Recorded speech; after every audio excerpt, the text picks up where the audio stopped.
Edison School, mỗi đứa trẻ là một thiên tài. Ba mẹ ơi, hôm nay các bạn nhỏ đã có một tiết học thật thú vị khi cùng nhau tìm hiểu về các biển báo giao thông.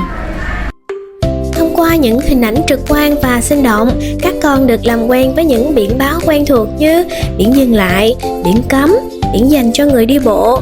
Từ đó giúp con hình thành ý thức chấp hành luật giao thông ngay từ khi còn nhỏ.